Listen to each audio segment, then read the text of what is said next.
कल 1 तारीख को अंसी के अंदर हमारी पार्टी की तरफ से एक राज्य स्तरीय रैली होने जा रही है और रैली की सारी तैयारियां संपूर्ण कर ली गई। अब तक जितनी भी रैलियां इस प्रदेश में हुई है,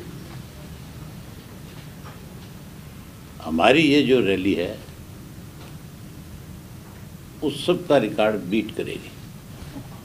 जो लोग लगातार कांग्रेस के, बीजेपी के, कोई और दूसरे राजनीतिक दलों के लोग ये कह रहे थे कि इंडियन नेशनल लोकदल पार्टी फिर कहीं कमज़ोर हुई है, 100% उन लोगों को बहुत करारा जवाब इस रैली के माध्यम से मिलेगा।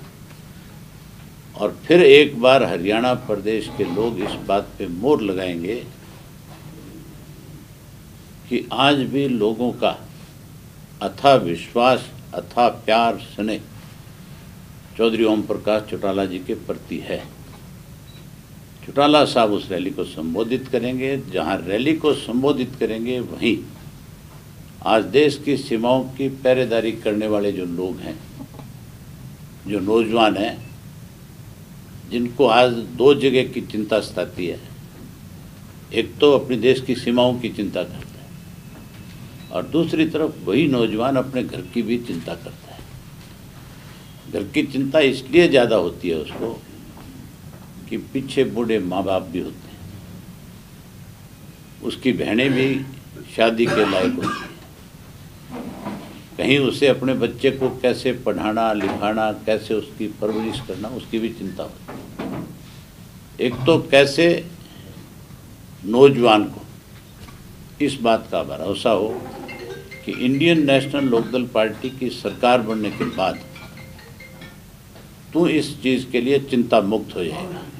उसके लिए एक बड़ी घोषणा करेंगे और एक किसान से, क्योंकि आज की तारीख में कहा तो ये जाता रहा था कि स्वामीनाथन की रिपोर्ट को लागू करेंगे, 50% ज़्यादा देंगे, लेकिन 6,000 रुपया साल का किसान के खाते में डाल के, यार वो भी सब किसानों के नहीं, उसमें भी बड़ा भेदभाव किया है। किसान के ऊपर सीलिंग है, एक किसान 18 एकड़ से ज़्यादा ज़मीन नहीं रख सकता और उन्होंने उस सीलिंग पे एक और कैप लगाई है जिसमें 1 हेक्टेयर का जो किसान है उसके खाते में वो पैसे जाएंगे। आज तेलंगाना स्टेट में सीधे सीधे पर एकड़ के हिसाब से 10,000 रुपया सालाना वहाँ की सरकार किसान को इसलिए देती है कि उसकी बुआई और बिजाई में उसको किसी किस्म की कठिनाई ना हो।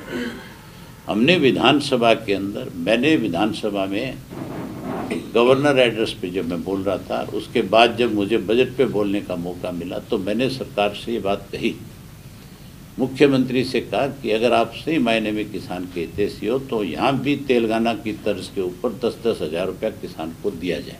सरकार बात किसान की करती है, कैसे किसान को कमज़ोर किया जाए, इसके लिए लगातार योजनाएं बना रही है। कभी प्रधानमंत्री फसल बीमा योजना के नाम पे किसान को लूट लिया, कभी धान की नमी के नाम के ऊपर, बाजरे की नमी के नाम पे, सरसों और कपास की फसल दागी होने के नाम पे किसान को कम पैसे दिए गए। नहर का पानी, सिंचित पानी दिलाने की बजाय 100 करोड़ रुपया SYL के लिए एक अलग फंड बजट में दिखाया गया। पिछले साल भी 100 करोड़ था जिसमें से 1 पाई खर्च नहीं कर पाए। फैसला हमारे हक में आया हुआ है और उस फैसले को लागू कराने की बजाय उसको लगातार टालने की कोशिश की जा रही है। अब फिर 100 करोड़ रुपया उसमें रखा है। आज उस नहर की इतनी जर्जर हालत है कि उस पर अगर 1000 करोड़ रुपया भी खर्च करो तब जाकर के वो दोबारा नहर अपना स्वरूप ले पाएगी। दादूपुर नलवी नहर बंद कर दी और उसके साथ साथ ये कह करके किसान के सामने फिर एक नया सोसा छोड़ दिया कि हम नए डैम बनाने जा रहे हैं, लखपतवार का डैम बनाएंगे, उस डैम से पानी आएगा, उस पानी से किसान की खेती होगी। डैम बनेगा कोई मेरे ख्याल 2030 तक जाकर, और 2030 तक बने ना बने इस बात की भी कोई गारंटी नहीं है, ये केवल कागजों तक है। जो सरकार इस तरह से किसान का विरोध करने वाली है, अब प्रदेश का किसान जो है अच्छी तरह से इस बात को भांप चुका है कि मौजूदा जो सरकार है तो 100% तेरी विरोधी है, 100% तेरे को कमज़ोर करने में लगी हुई है। 100% लोकसभा के चुनाव में प्रदेश का किसान इंडियन नेशनल लोकदल पार्टी के नेतृत्व में इकट्ठा होगा और लोकसभा के चुनाव चुकाने वाले होंगे। कर्मचारियों को भी लगातार कैसे डराया जाए, धमकाया जाए, कैसे उसको नौकरी से वंचित किया जाए, उसके लिए कभी एस्मा लगाई, कभी उसके ऊपर मुकदमे दर्ज किए, कभी उसको नौकरी से बर्खास्त किया। मतलब एक ऐसा तानाशाह रवैया अपनाया जिससे कर्मचारी भी आज सरकार से 100% नाराज हैं। गेस्ट के टीचर का बिल आया बड़ी हैरानी की बात है, बिल ला करके गेस्ट के टीचर की तनख्वाह नहीं बढ़ाई, केवल ये कह दिया कि 58 साल तक हम इस गेस्ट के टीचर को रखेंगे, जबकि उनकी डिमांड तो केवल एक ही है कि हमें पक्का किया जाए।